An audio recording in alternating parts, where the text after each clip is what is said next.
We begin my top 36 remaining running back rankings. Remember, running backs that played on Thursday night, such as Kyron Williams, are not going to be included in these rankings. We begin with running backs that I think are mid to low end RB3s. We have Gus Edwards, Antonio Gibson, Tank Bigsby, Braylon Allen, Tyler Algier, Travis Etienne, and Jalen Warren. So Gus Edwards has been incredibly uninspiring. I do think against Tampa Bay, though, the D is going to be a lot more efficient on the ground than he has in previous weeks. I don't think he scores a touchdown, though, and I think he's a really low ceiling and low floor option. Antonio Gibson has been pretty awful for most of the season. He is coming off a game in which he had over 60 yards and a touchdown. Here against Arizona, I do think he's going to find easier running room. I don't think he scores a touchdown, but I think he's a low ceiling, low floor RB3. Tank Bigsby is coming off a game in which he had 18 carries and a touchdown, but his efficiency was terrible. Here against the New York Jets, I think he's going to see a decent amount of volume once again. I don't think he scores a touchdown, and I don't think he has a massive day for us either. Braylon Allen played just over 50% of the snaps. Didn't score a touchdown for us this past week in the absence of Breece Hall. I think that Breece Hall does end up playing in this game, but I don't think he sees the massive workload that he would normally see. I think Braylon Allen is going to be the beneficiary of that. Here against Jacksonville, they do allow the second most points to fantasy running backs. I think he is able to get a short yardage touchdown, but I don't think otherwise he has a massive performance. Tyler Algier is going to be playing against the Vegas Raiders this week. While it is a plus matchup, I don't think he sees a ton of volume, but I do think he saves his day with a short yardage touchdown. Travis Etienne has been one of the biggest disappointments for us in fantasy. Here against the Jets, they do allow the 8th fewest points to running backs. I don't think he's going to have a fantastic day on the ground. I do think he's going to be able to salvage his day through the air, though. I don't think he scores a touchdown, and I think he's just a mid running back 3. Jalen Warren has had at least 9.2 fantasy points in each of the past 5 weeks. Here against Philadelphia, they do allow the 5th fewest points to running backs. I think he's going to see a decent amount of involvement. I think he's going to be pretty inefficient, but I think his work in the receiving game is going to salvage his fantasy day. Now we have a big list of running backs that I think are going to finish anywhere from mid RB3s to potentially high end RB2s. We have Swift, McCormick, Williams, Stevenson, Harris, White, Pollard, Tracy, Pacheco, Cook, B-Rob, Hall, Taylor, Dowdle, and Irving.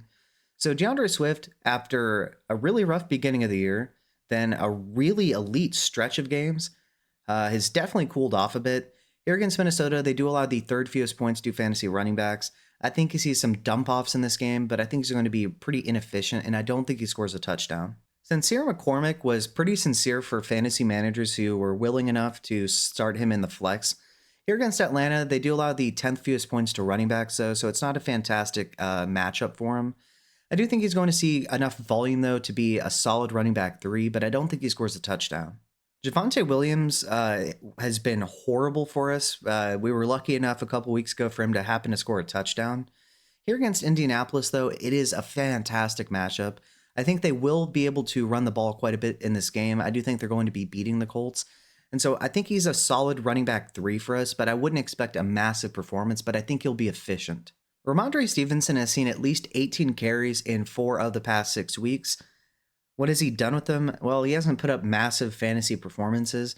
I think, though, due to sheer volume, he's going to be a solid running back 3 for us. I don't think he scores a touchdown, but I still think that due to the volume, he'll be a solid play for you as a running back 3 or flex. Najee Harris has seen at least 16 carries in every week since week 6. Even though they're playing against Philly, you do allow the 5th fewest points to running backs. I think due to sheer volume, he's going to be fine. I do think he happens to score a rushing touchdown, but I think otherwise he's going to be pretty inefficient. Rachaad White has certainly had his ceiling lowered as well as his floor with the emergence of Bucky Irving. I think, though, that he's going to see a decent amount of involvement in this game, specifically as a receiver, and I do think he happens to score a receiving touchdown, which is going to save his fantasy day. Tony Pollard is playing in Cincinnati, so he has had over 100 rushing yards in 2 of the past 3 weeks. However, against Cincinnati, even though it is a decent matchup, a little bit lower than the median, that I don't think he's going to be afforded the opportunity to have over 100 rushing yards in this game. Although, since he is a good receiving back, I don't think he's going to be phased out. I just don't think he's going to have a massive performance due to game script. Tyrone Tracy had 10 targets this past week, and as well as over 19 full PPR points. Here against Baltimore, he's definitely not going to have a very good time on the ground, but since he can't really be phased out of the game, I still think he's going to be a solid low-end RB2 for us, but I don't think he scores a touchdown. Isaiah Pacheco is back and running angry as ever. He's starting to see his involvement increase. I think he's going to lean more towards being a full-time running back as we see Kareem Hunt kind of see his usage in this offense decrease. I do think he scores a touchdown, which salvages his fantasy day, but in a really tough matchup, I don't think he's going to be efficient. James Cook had disappeared this past week. I thought about making a "Have you seen me" poster for him. Here against Detroit, they do allow the second fewest points to running backs. I think this is going to be another game where they're going to be in a heavy passing game script, but I do think he happens to score a touchdown, saving his fantasy day. Brian Robinson has scored a touchdown in 2 of the past 3 weeks. Here against New Orleans, this is absolutely a matchup that he can exploit. I do think he's going to score a touchdown, and I really think the Commanders are going to absolutely destroy the Saints. And he's not going to have as massive of a day as he could possibly have because I don't think they're going to need to give him the ball that much. Breece Hall is playing against Jacksonville this week. After missing this past week with a knee injury, I do think he's going to play, but I don't think he's going to see the full workload. And so while he is playing against the defense that allows the second most points to running backs, I do think that Braylon Allen is going to see a lot more work than he would usually see. Jonathan Taylor continues to see massive involvement in the running game, having at least 20 attempts in 4 of the past 6 weeks. Here against Denver, while it is a decently tough matchup, they allow the 14th fewest points to fantasy running backs. I do think they're going to look to get him the ball early and often on the ground. I do think he scores a touchdown, but I think he's going to be pretty inefficient.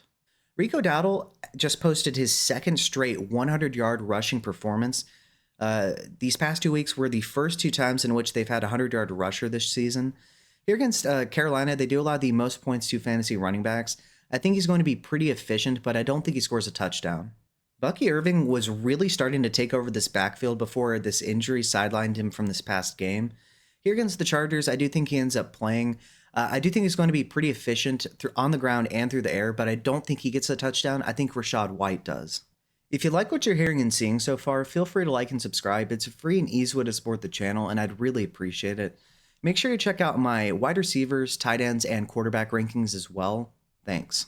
Now we have running backs that I think are in that high-end RB2 to low-end RB1 range. We have Montgomery, Kamara, Connor, Jones, Gibbs, and Achane. So Montgomery has scored at least 15 full PPR points in each of the past 4 weeks. He's playing against Buffalo, who allow the 3rd most points to fantasy running backs. I think he's going to get it done on the ground with a rushing touchdown, and I think he's going to be a high-end RB2. Alvin Kamara has seen at least 4 targets in all but 2 games, and in those 2, he had 3. So he's really impossible to phase out of a game. Here against Washington, I think Washington is going to be easily leading this game, and so I think that Kamara is going to get it done mostly through the air. I think he does end up scoring a touchdown, and I think he's going to be a high-end RB2. After a couple of really rough outings for James Conner, he definitely came through for us this past week. Here against New England, it's a middle-of-the-road matchup. I do think the Cardinals are going to be winning this game, and so I think he's going to get the volume necessary, but I don't think he scores a touchdown. Aaron Jones is playing against Chicago this week. He had over 100 rushing yards and a touchdown against them the last time they played. He's also scored a touchdown in each of the past 3 weeks. Here against Chicago, I think he's going to come through for us again. I think he scores another rushing touchdown, and I think he's going to be a low-end RB1. Jahmyr Gibbs is playing against Buffalo. I think just like with David Montgomery, we're going to get a rushing touchdown for Gibbs. I think he's going to see quite a bit of involvement in the passing game in what should be a really high-scoring game between these 2 teams. Devon Achane has had at least 18.9 full PPR points in each of the past 4 weeks. While he does draw a tough matchup against Houston, who allow the 4th fewest points to running backs, I think he's going to get it done for us once again, and I think he gets a receiving touchdown. Now we have running backs that I think are going to be mid to elite RB1s with a shot at being the RB1 this week. We have Hubbard, Jacobs, Brown, Mixon, Barkley, Robinson, Charbonnet, and Henry. So Chuba Hubbard has been a touchdown machine for us. It is quite unfortunate that Jonathan Brooks suffered another ACL tear, but from Chuba's standpoint, that's going to give him basically every touch out of the backfield. And so I think through sheer volume alone and due to having a plus matchup against Dallas, he's going to be a solid option for us. I think he has over 100 total yards with a touchdown. Josh Jacobs is playing against Seattle this week. So he's had 3+ touchdowns in 2 of the past 3 weeks. I don't think he's going to have one of those performances for us, but I do think he gets a touchdown. Chase Brown has had at least 19 full PPR points in each of the past 5 weeks. Here against Tennessee, it is a slightly above average matchup. I think he's going to see a ton of volume in this game, and I think he's going to be heavily involved as a receiver and score a receiving touchdown. Joe Mixon has scored more than 16 points in all but 2 games in which he's played this season. Here against Miami, it's definitely a matchup that he can exploit. I think he's going to see around 100 total yards with a touchdown. Saquon Barkley continues to be amazing for us on the ground. He didn't happen to score a touchdown, which did hurt his fantasy outing this past week. Here against Pittsburgh, it's a really tough matchup. They allow the 11 fewest points to fantasy running backs, but I do think he scores a touchdown, and he's going to be a top 5 running back. Bijan Robinson has had 20 full PPR points or more in 7 of the past 8 weeks. Here against Las Vegas, it's a plus matchup for him. I think he's going to see over 100 total yards with a touchdown. Zach Charbonnet averages 27 full PPR points per game when Kenneth Walker misses the game. So here against Green Bay, it's a plus matchup. Kenneth Walker is expected to miss this game. I think that Zach Charbonnet is going to put up another massive performance for us, and I think he does get another rushing touchdown. Until the past 2 weeks, Derrick Henry had scored a touchdown in every single game. Here against the Giants, it's a plus matchup. I expect the Ravens to be absolutely demolishing the Giants. I think he sees a ton of volume, has over 100 rushing yards with a touchdown. And so to review, running backs that I think are mid to low end RB3s, we have Edwards, Gibson, Bigsby, Allen, Algier, Etienne, and Warren. Running backs that I think are going to be mid RB3s to potentially high end RB2s. We have Swift, McCormick, Williams, Stevenson, Harris, White, Pollard, Tracy, Pacheco, Cook, B-Rob, Hall, Taylor, Dowdle, and Irving. Running backs that I think are high-end RB2s to potentially low-end RB1s. We have Montgomery, Kamara, Connor, Jones, Gibbs, and Achane. And then running backs that I think are mid to high-end RB1s with a chance at being the RB1 this week.